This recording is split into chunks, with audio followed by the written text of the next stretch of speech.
నమస్కారం news bulletin కు స్వాగతం. నా పేరు సుమలత. వార్తలు ముందుగా హెడ్లైన్స్.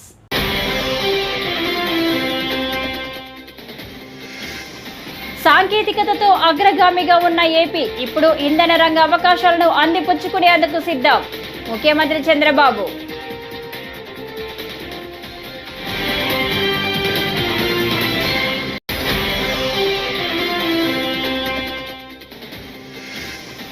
ఒకే రోజు 13,326 గ్రామ సభలతో ఏపీ డిప్యూటీ సీఎం పవన్ సొంతమైన ప్రపంచ రికార్డ్.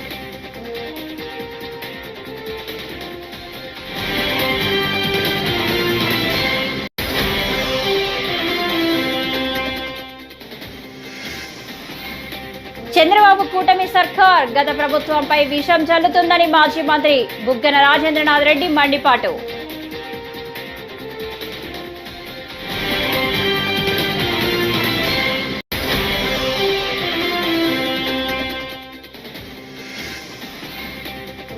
రాజధాని పరిసర ప్రాంతాలకు ఎలాంటి ముప్పు లేదు. వైసీపీ అసత్య ప్రచారాలు. మంత్రి Narayana.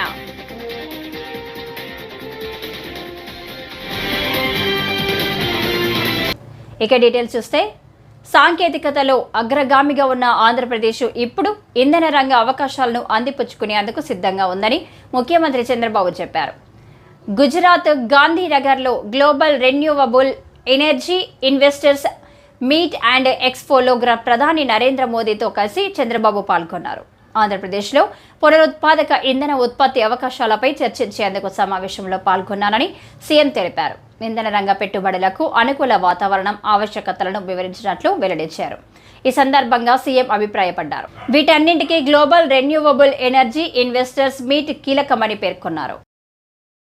We are working to create excellent ecosystem. Generation 2 last mile integration for green hydrogen. That is our mission, and also not only producing green hydrogen, and also we wanted to use green hydrogen in all walks of life, either domestic, agriculture, industry, transport, commercial, you name anything. We want to go in a big way. This is our vision. I strongly believe once IT revolution, now energy revolution. Everybody will focus about energy revolution. At this crucial stage, Prahalad Joshi ji is the minister. He will be remembered in the history of India. Take it up seriously. Take to the logical conclusion. It is a game changer for India. Not only one state or two states under Narendra Modi. Only you are doing business. We are making public policies. Everything in the interest of the public only. I am very happy with all of you. I have seen so much of enthusiasm. This has to be transformed into outcomes. I am confident in the near future all these things will happen. Panchayati Raj మంత్రిగా పవన్ కళ్యాణ్ బాధ్యతలు చేపట్టిన 100 రోజుల్లోనే ఆ శాఖకు అరుదైన గౌరవం దక్కింది. ఒకే రోజు పెద్ద సంఖ్యలో గ్రామ సభలు నిర్వహించినందుకు గాను పంచాయతీరాజ్ గ్రామీణాభివృద్ధి శాఖ ప్రపంచ రికార్డుకెక్కింది. ఏపీ వ్యాప్తంగా ఆగస్టు 23వ రాష్ట్ర వ్యాప్తంగా ఒకే రోజు 13,326 గ్రామ పంచాయతీల్లో గ్రామ సభలు ఏపీ ప్రభుత్వం నిర్వహించిన విషయం తెలిసిందే.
చంద్రబాబు కూటమి సర్కార్ గత ప్రభుత్వంపై విషం చల్లుతోందని మాజీ మంత్రి బుగ్గన రాజేంద్రనాథ్ రెడ్డి మండిపడ్డారు.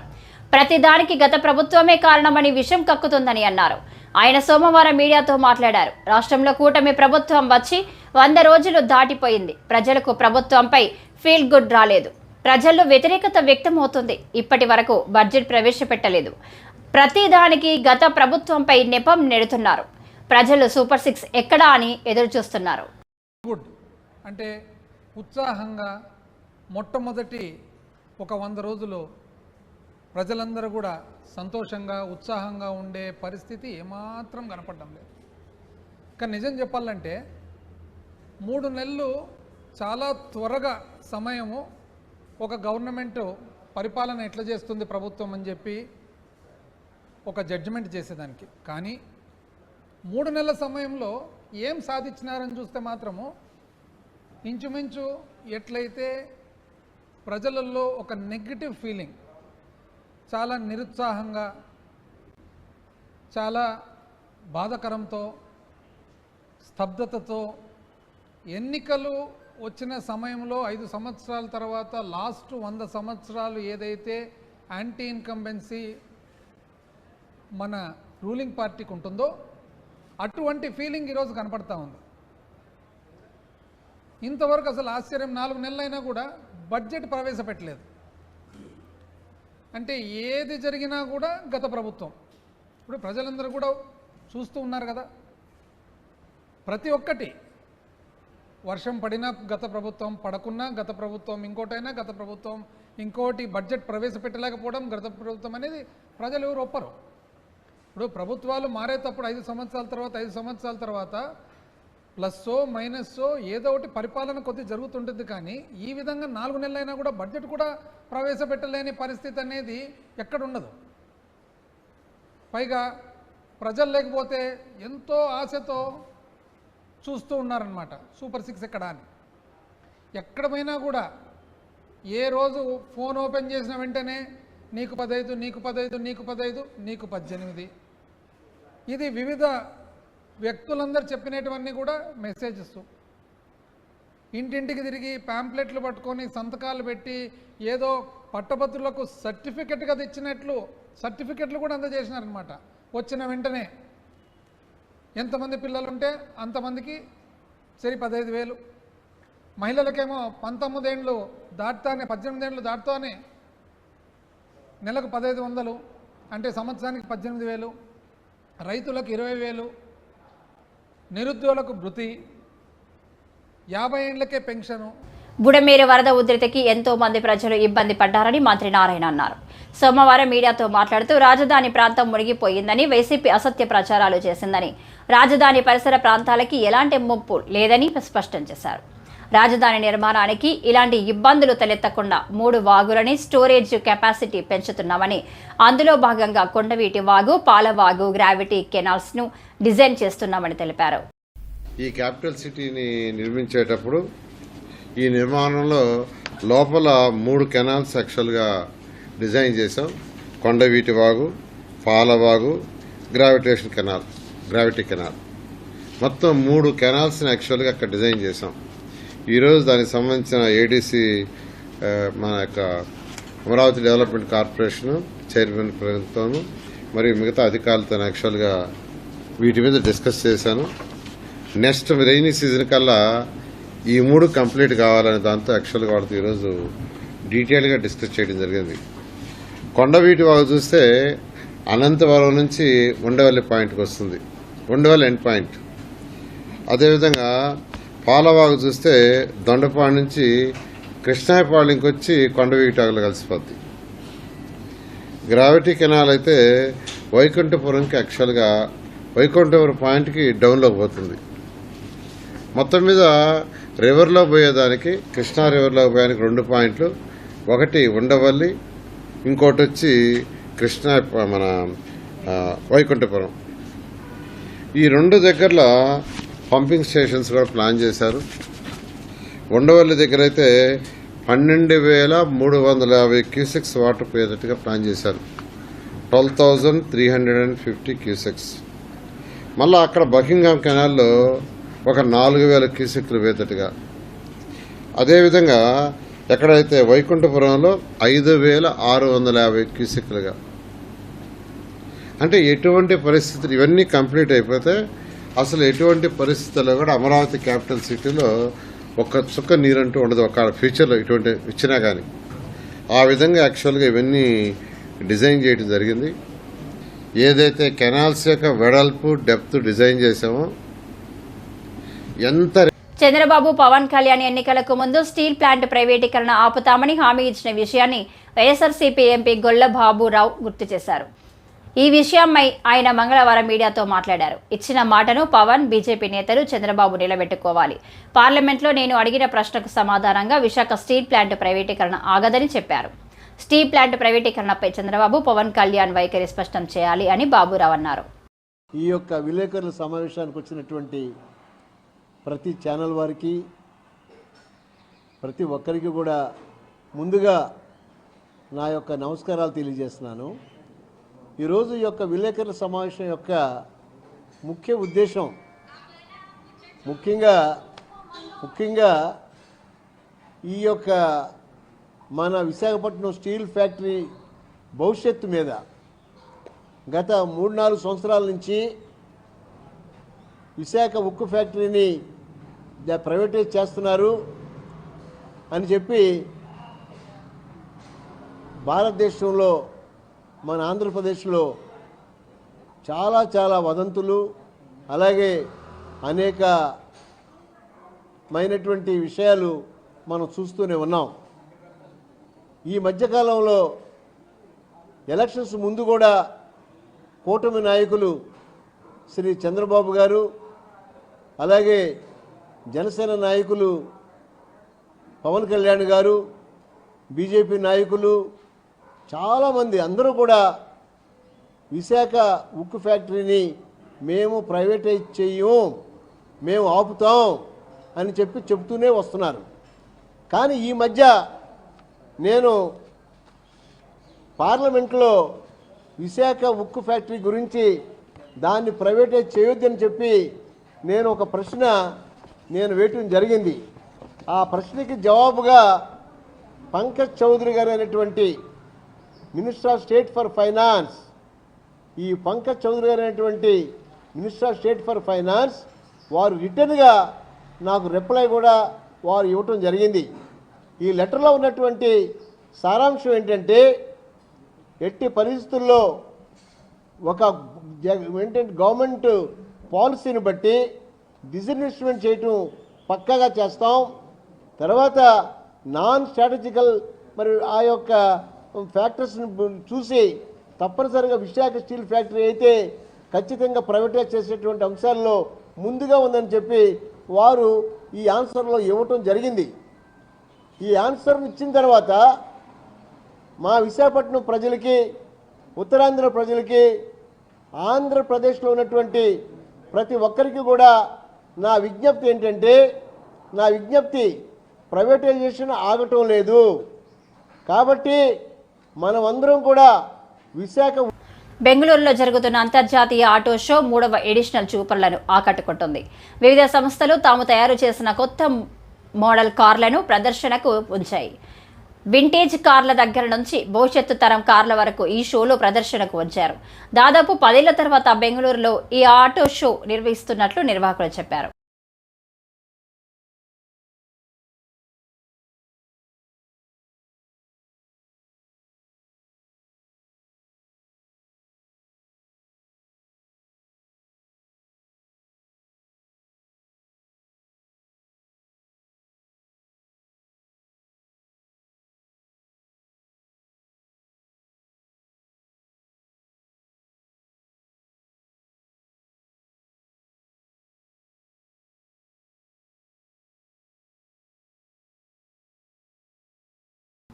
విశాఖ స్టీల్ ప్లాంట్ కేవలం ఉత్తరాంధ్ర, విశాఖ ప్రాంతానికే కాకుండా మొత్తం రాష్ట్రానికి సంబంధించిన అంశమని, అది రాష్ట్ర సెంటిమెంట్తో ముడిపడి ఉందని, 32 మంది బలిదానాలతో స్టీల్ ప్లాంట్ ఏర్పడిందని మండలి విపక్ష నేత బొత్స సత్యనారాయణ స్పష్టం చేశారు. తెన్నేటి విశ్వనాథం వంటి నాయకులు స్టీల్ ప్లాంట్ కోసం ఎంతో కృషి చేశారన్న ఆయన, ఆ ప్లాంట్ కోసం రైతులు 32,000 ఎకరాలు ఇచ్చారని గుర్తు చేశారు. అంత ప్రాధాన్యత ఉన్న స్టీల్ ప్లాంట్ను 2008లో వైఎస్ఆర్ సీఎంగా ఉన్నప్పుడు, ప్రధానిగా మన్మోహన్ సింగ్ ఉన్నప్పుడు సుమారు 11,000 కోట్లతో కంపెనీని విస్తరించారని బొత్స చెప్పారు. ఆ రోజు ఈ ప్రాంతంలో ఉన్న పోరాట యోధులు పూజలు తినేటి విశ్వనాథం లాంటి గారు లాంటి పెద్దలు ఎంతో సమన్వయం చేస్తూ ఈ కార్యక్రమాన్ని ఆ రోజు నిర్వర్తించి ఈ ప్రాంత ప్రజల తాలూకు ఆశయాలకి, ఆంధ్రుల సెంటిమెంట్కి ఒక ఉద్యమ స్ఫూర్తితో ఆనాటి దేశ నాయకత్వం ఒప్పించి ఈ పరిశ్రమను తీసుకొచ్చారు ఈ ప్రాంతానికి. ఈ ప్రాంత రైతులు సుమారు 32,000 ఎకరాలని 5,000 ఒక ఎకరం, 1,000, 2,000, 32,000 ఎకరాలని ఈ పరిశ్రమ కోసం ఆనాడు ఇచ్చిన సందర్భాన్ని కూడా మరొకసారి మనం మననం చేసుకోవాల్సిన అవసరం ఉంది. అటువంటి ఈ పరిశ్రమని తర్వాత కొంతకాలం తర్వాత ఏర్పాటైన తర్వాత దాంట్లో పరిశ్రమని ఆనాటి ముఖ్యమంత్రి రాజశేఖర రెడ్డి గారి హయాంలో 2008వ సంవత్సరంలో దేశ ప్రధానిగా మన్మోహన్ సింగ్ గారు ఉన్న నేపథ్యం ఉన్న సందర్భంలో పరిశ్రమలకి మళ్ళీ ఎక్స్పాన్షన్ చేసి సుమారు 11,000 కోట్ల రూపాయలు దానికోసం మళ్ళీ కేంద్ర ప్రభుత్వం దానికి వెచ్చించి దాన్ని ఎక్స్పాన్షన్ చేసిన సందర్భాన్ని కూడా ఒకసారి మనం గుర్తు చేసుకోవాలి. ఎందుకంటే ఆ రోజు ముఖ్యమంత్రి రాజశేఖర రెడ్డి గారు మన్మోహన్ సింగ్ గారు శంకుస్థాపన చేసిన నేపథ్యంలో నేను కూడా ఆయన రాజశేఖర రెడ్డి మంత్రివర్గంలో మంత్రిగా ఉన్న నేపథ్యాన్ని మళ్ళీ ఒకసారి. హైదరాబాద్లో వినాయక నిమజ్జనోత్సవాలు జోరుగా సాగుతున్నాయి. ట్యాంక్ బండ్ వద్దకు భారీగా గణనాథుని ప్రతిమలు చేరుకుంటున్నాయి. నిమజ్జనానికి వచ్చే గణనాథులతో ఎక్కడికక్కడ రద్దీ నెలకొంది. ట్యాంక్ బండ్ చుట్టూ కిలోమీటర్ల మేర వాహనాలు ఆగిపోయాయి.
ఎమ్మిగనూరు నియోజకవర్గంలోని ముస్లిం సోదరులకు ఎమ్మెల్యే బీవీ జె నాగేశ్వరరెడ్డి సోమవారం మిలాద్ ఉన్ నబీ పండుగ శుభాకాంక్షలు తెలిపారు.